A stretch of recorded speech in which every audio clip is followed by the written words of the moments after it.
In this video, you're gonna be learning the following typical themes of the caro-kann. How to develop effectively against the advanced variation, common middle game strategy in the isolated queen spawn position after white opens up with the Panov attack, how to deal with the rare e5 move, and at the end of the video, you're gonna see me getting absolutely destroyed by a 1700 in the exchange variation. Okay, opponent goes e4, gonna be going for the caro-kann. Playing d5, and yeah, against the advance, just going bishop to f5, bishop d3. So still 1800s are playing this non-critical way. Bishop d3 is just giving back a very easy game. So we see knight d2. That is actually a bit of a weird placement for the knight. I guess just gonna be breaking with c5 because that's what we do. And knight c6 is fine. Do I want to play knight d7 and then like get the other one to c6? The problem with this is that it's a bit slow, and I think he'll really rush with f4, f5. So I think I'll play with knight c6 this time, just because his knight is on e2 and not on f3 like it usually is. We see short castle. I can play like c4, but I don't think that's amazing. He'll probably just go queen g3 and try to attack me somehow on the king side. Yeah, I could take, but I think this is not a big issue because of like knight e5. And yeah, I want to somehow get like knight f5 and just try to block his play. And if somehow he pushes g4, let's say trying to... Yeah, whoa! What is this? I mean, I was like, if somehow he pushes g4 and then he plays that. Jeez, okay. Nah, just h5 obviously. And I think we're just much better now. We see f3. This doesn't really look amazing for my opponent. I don't really want to take because that's going to be opening up his rook. Really considering some kind of queen b6 move. Okay, I think I'm gonna go queen b6 and I have a trick. I wanna take it next. Can you like spot my trick? Yeah, the trick is, well, not immediately because he could simply block with like the queen. But to like first take, you'll see it on the board, I think, and then do this.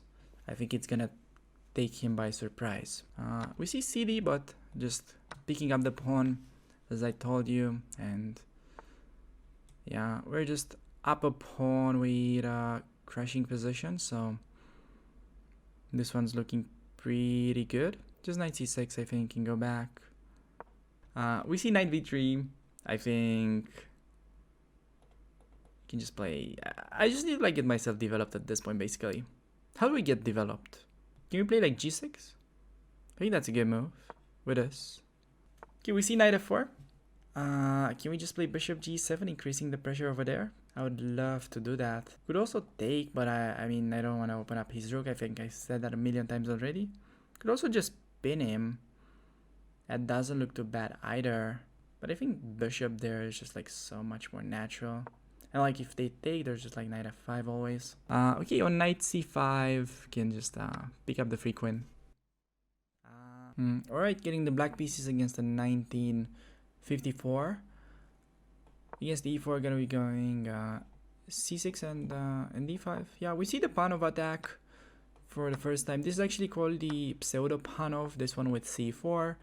Normal Panov is after d4, d5, ed, and then c4. But the Pseudo Panov, I think it's actually a bit of an improved version for white compared to the other lines. And I think we're just gonna be taking, and I'm gonna be using setups with g6. I think those are the best. Even against bishop b5, I think it's doable. Could be potentially going for quick knight e5. I think I like to take and then go g6. Has to take with a b pawn, and we do that. Knight e5, I think I have queen d5. Or bishop d7 at the very least in that position after knight e5. Castling, I think this is like pretty standard so far. I think rook e1, pretty normal. Maybe just a6. See what he wants to do with that bishop. Here we see bishop d3. I think b5 is doable, and on like a4 you do b4. So gonna do that with bishop b7. b6 was also not bad, but it feels like b5 should be a bit better with s and rook c8. e5 was not really working because it can take. And also there are some plans, bishop g4 and then going e5, but those are also not amazing because white is doing pretty well with the bishop pair in those positions in general. Bishop f4, I feel like bishop g5 should be more on point, hitting this pawn. Some positions you either go rook e8 or bishop f6 to defend if needed, but yeah, no, just gonna develop rook c, knight a5, I think, something like that. I don't really mind this move. Could play rook e8, bishop h8 to avoid that, but don't really think it's problematic, and yeah, you can go for it. Bishop there, maybe I play queen d5, bishop e4, queen h5 perhaps. Could also just play queen d7, bring rook to, might be better. Goes to e4, and just queen d7, knight a5, knight c4 next. If bishop b7, I want to be able to take with a queen. Bishop c6, obviously queen takes, with pressure on the long diagonal, also on the pawn. We see bishop takes on c6. Just, I was thinking we'll take this way, but then maybe rook e7. Could be a bit of a problem. So then, taking with this guy, he's got like knight e5. Okay, I can go queen d5, and those are, yeah, I'm better there for sure. Even though he manages to get a bishop, I'm still better with his weak pawns. He wins d7, I win c3, and then this one is weak. Just queen there. Gets to take, I take with a queen, and yeah. I think we're gonna be trading because rook c1, e6 is just horrible for him. He's gonna drop some pawns in the long run. Like I can undermine with this, probably. So I think he'll go for the trade. Take that, and I thought I'm better there. Maybe it's not that clear. Instinct tells me I should be better. Maybe I could have played it slower as well, like this, and take with the rook and keeping pawns. Maybe that was more technical. I just thought that it's big advantage after rook e7, but maybe I was wrong, so we'll see. And yeah, rook d1 pawn can be pretty dangerous actually. It's getting surprisingly dangerous. Maybe rook c4, but he has like bishop e3. Ooh, bishop e5. It's not terrible, but I think it's a two results game for me now. I think I pretty much don't have a lot of chances to lose this, and I've got the more active rooks and I can push. So even though we have equal pawns in a rook endgame, I think this can go definitely very wrong for white if he's not careful. I think he should be playing that. Open up some lines. Try to play for a perpetual at some point. Because if he doesn't play for the perpetual, then I think he's just lost, just staying passive. This will come and I can double up, collect stuff. Should try to like sacrifice material and activate his rooks, but easier said than done. I mean, the game is not won by creating a passed pawn, it's won by winning that guy and having two connected. That is gonna be like what will win this game. It's pretty obvious. Because you just can't push it slowly like that. So in like scenario that is pretty likely, we double up. He plays rook f1, we take on a2. Something like that. He's trying that. But just rook a3. And not only defending, but also threatening to take there. Meanwhile, this is also a very unpleasant move. Maybe he's got rook c1. But he's like not in time to activate yet. He has to make a Luft. I don't know, like h3 or g3. And then, yeah, this is actually providing him with a very decent drawing chances, because he also has this motive to give up the pawn and create drawing chances. So I think this is clever, because on e6 I can always take with the rook and keeping my 7th rank closed, and in case of that I wanted to play rook f8, and this is big flat. Yeah, rook f8 probably doesn't win though.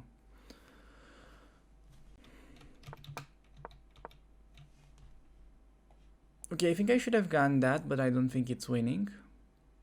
Because of e6, pawn takes and rook c7. That doesn't really feel winning. So now if I go rook f8, he says rook e7, and it's probably a draw. Play b4. Okay, if I get the pawn to b2, it's not simple. So if I take, it's clearly just a draw, I think. This is the move. Because rook a6, I think, might be... Okay, probably it also draws, but...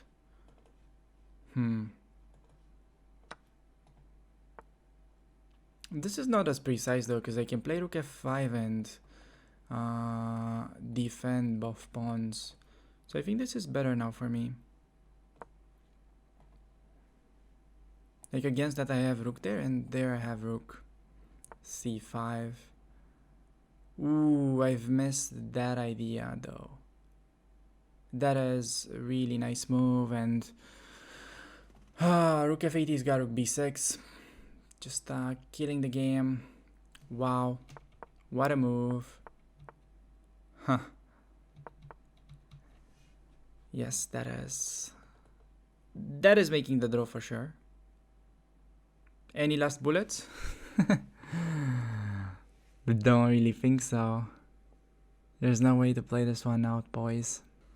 Fine, 3-fault. Wow, that was a long one. Okay, opponent goes e4. Having a 1900 opponent, we'll just go for this super solid caro-kann. We see e5.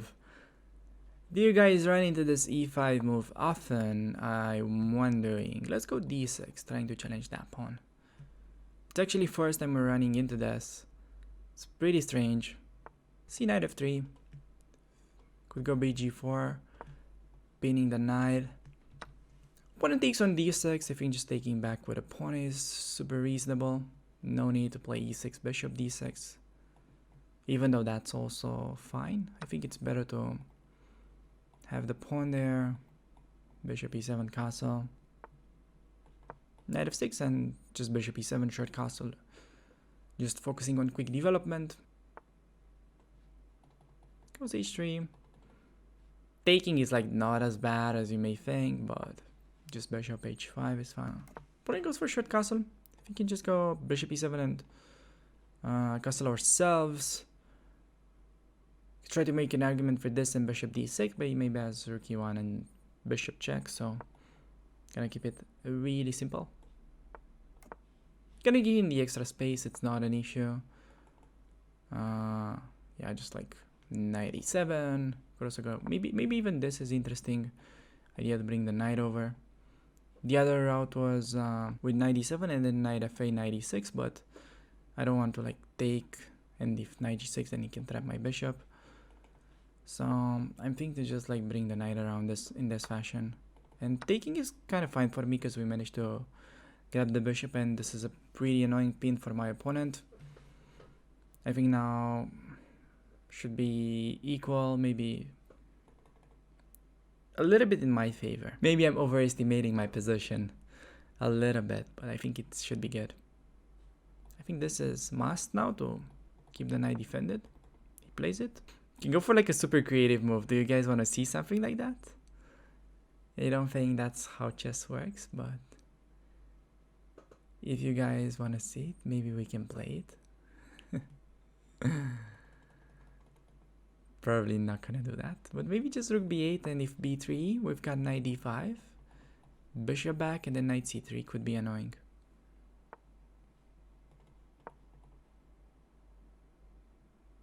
Or simply bishop f6. Bishop back, can throw that in, but maybe simply goes queen e1 and we haven't achieved much, so probably starting this move is better. Case of c4, maybe knight c3 then. Has knight e4, that's true, but then maybe takes. And we're kind of ruining the strategy, but it's also true that he's got a threat. This is pretty annoying. I think we might just have to drop back the bishop to e7 and act like nothing has happened. c4, just go back. Position is still fine. Yeah, that was a pretty big mistake. But I mean, position is still just fine. Maybe if he goes knight c3, I don't know. Because like trading is definitely very safe for me. Maybe even better. But I think he should try to keep knights. And then this rook is not well placed there. So knight c3. I think I'll just do this. Maybe playing d5 with knight e4 stuff. He's trying to unpin. I guess I'll just bring the bishop to f8. It's a pretty common maneuver. Maybe queen a5 was also a good move.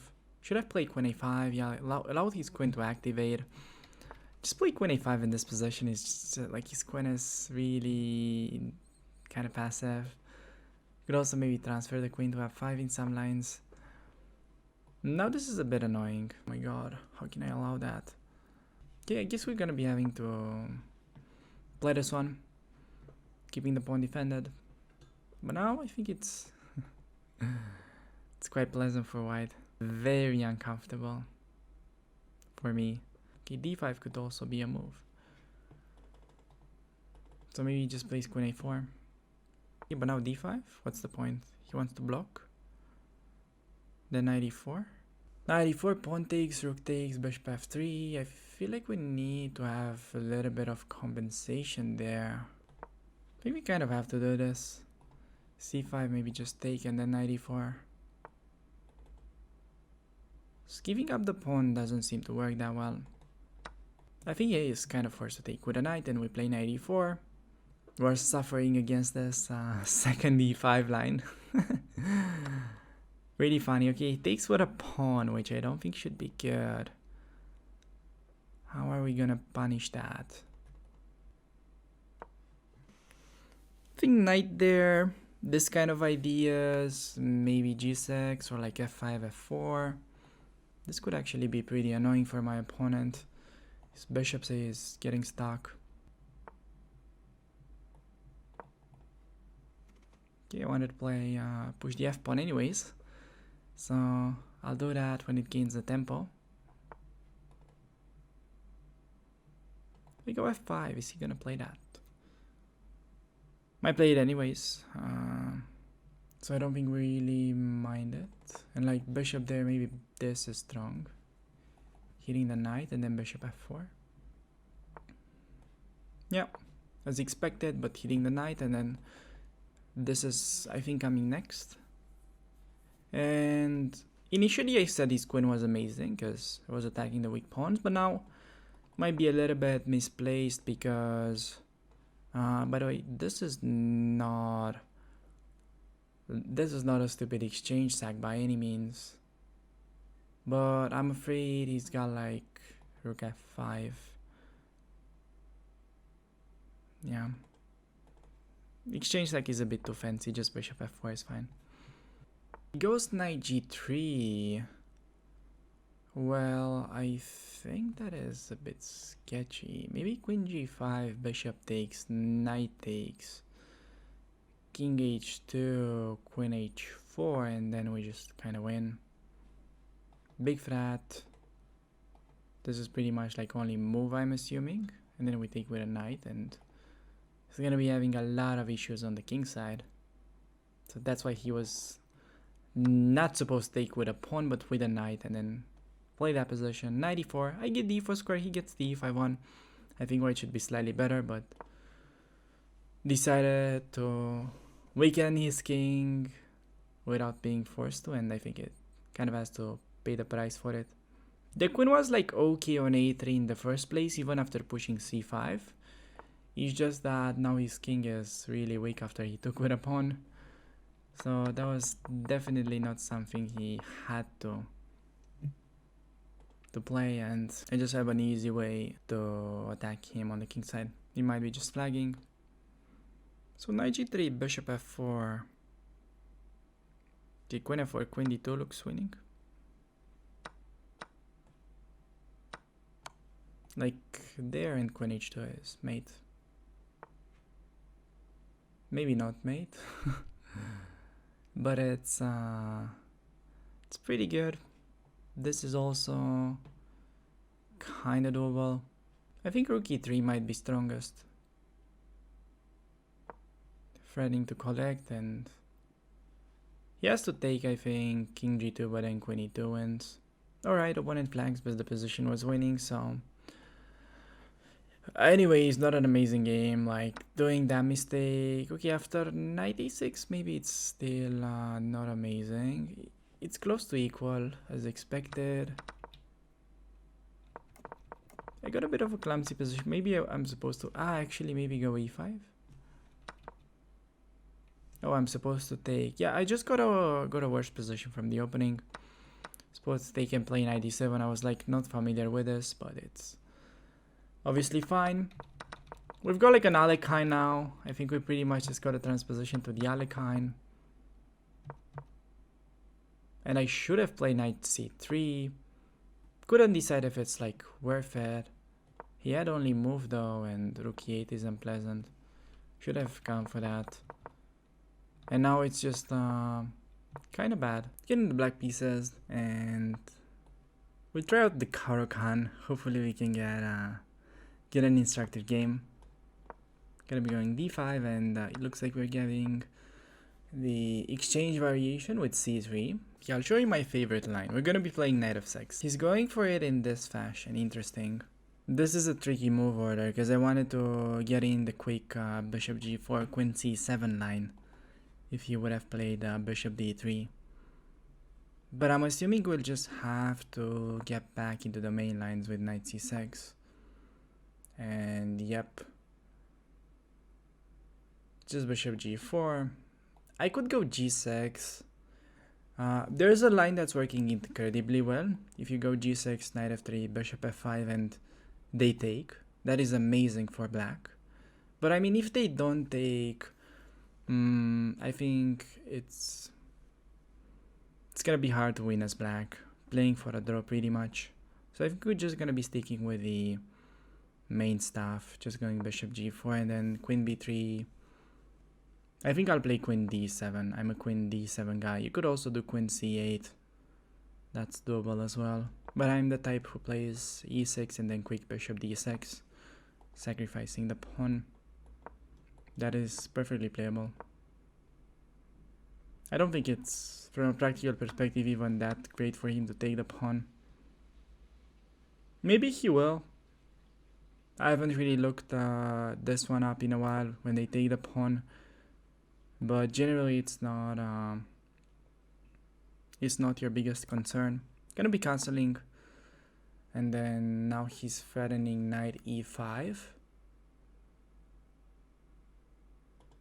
Sometimes a strange but good move is to just play bishop f5 like that, allowing him to double the pawns because you get knight e4.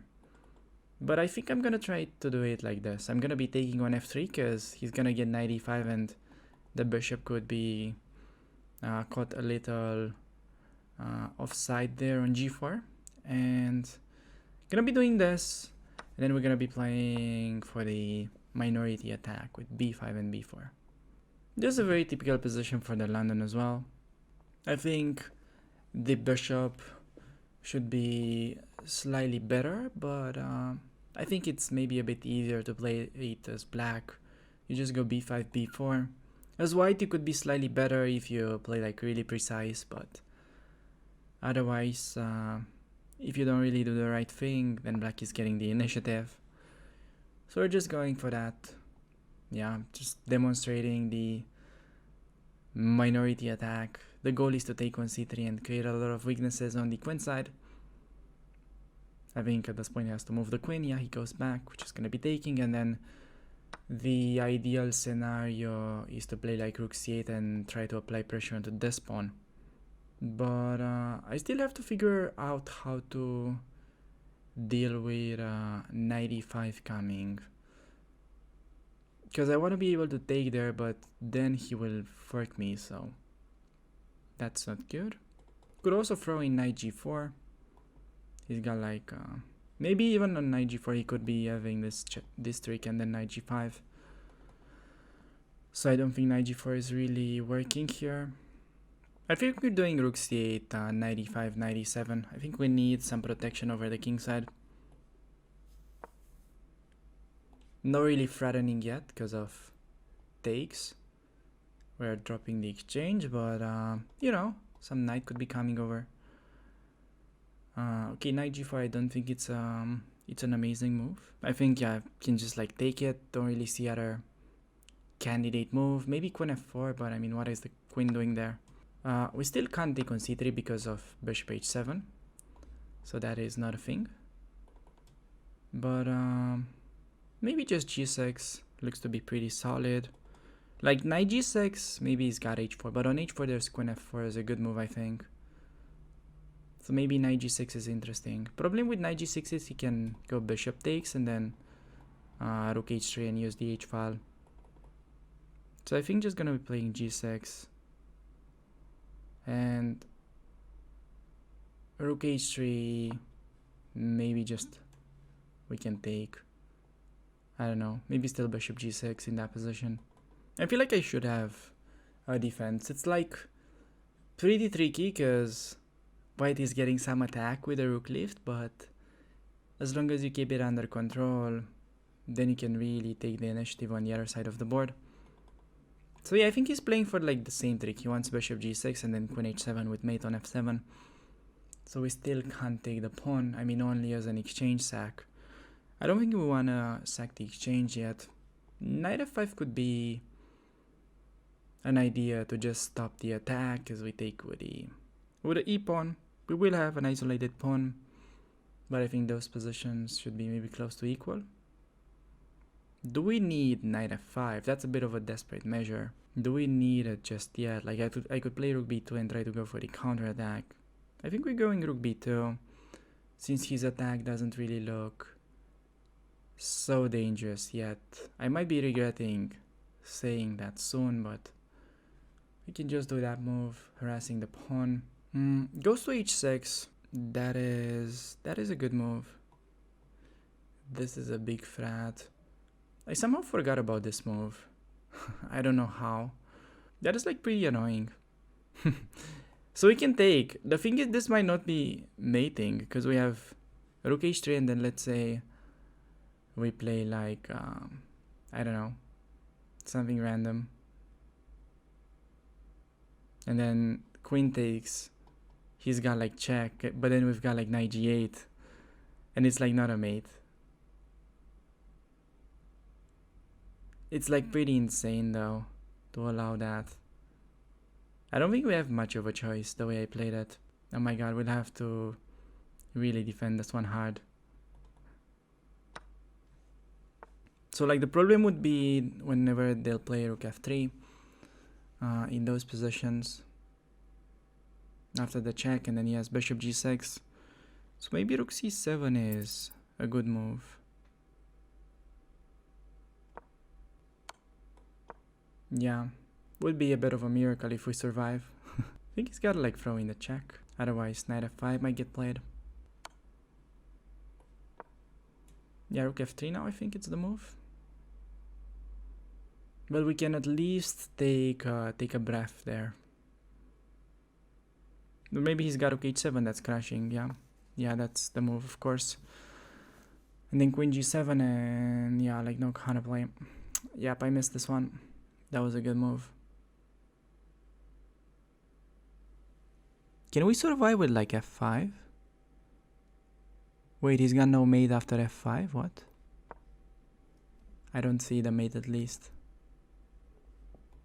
So rook c7 so far turns out to be somewhat useful.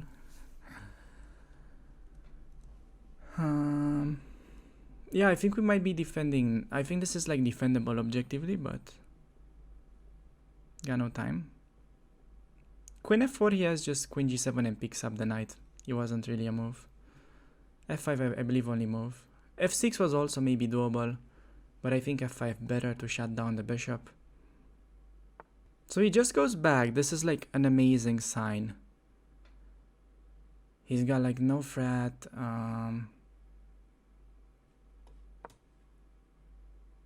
Okay, I almost flagged, so I made a move. If he plays, okay, he goes g4. Where is that going though? I'll do rook. You rook g3 f4. Otherwise we just push. Push and hope for the best. Okay, if rook e3, I'll have to play rook back, I think. That's what's concerning me. But I think I had to play this move so he doesn't get to take. But like he can do that, and then after rook e7 take. Then I'll have problems because I can't just take back. Yeah, rook there is like, it's a big problem. Maybe I have queen f4. Yeah, I think maybe queen f4 is the move. Counter-attacking. Because if I play passive, then I'm getting killed. And yeah, if he doesn't play rook e3, we just push and try to get a new queen. We need to create some kind of counterplay on the other side, otherwise we can't just let him attack us. g5? Okay. Going for the counter. Wow, almost flagged again. Jesus. If rook g3, okay. Throw in a check. Not sure that was needed. How is this position? He's got rook e8, but maybe just king f7. I think king f7 is important. He can't take the pawn on g6 because I'll have rook g1. I mean queen g1 at the end. Oh, that's a blunder. I think we've got him now. Oh, was there mate in two? Oh, I think it was. I think that was mate in two, guys. You're right. I think I just completely missed that. I mean, I can't focus with this time scramble. You're completely right. I got like distracted. Forgot my rook was on e2. Wait. Can we get a mate this time though?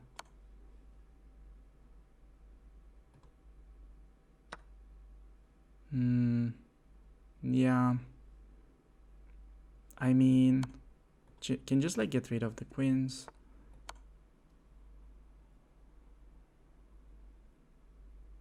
I played queen f4 simply to attack that pawn.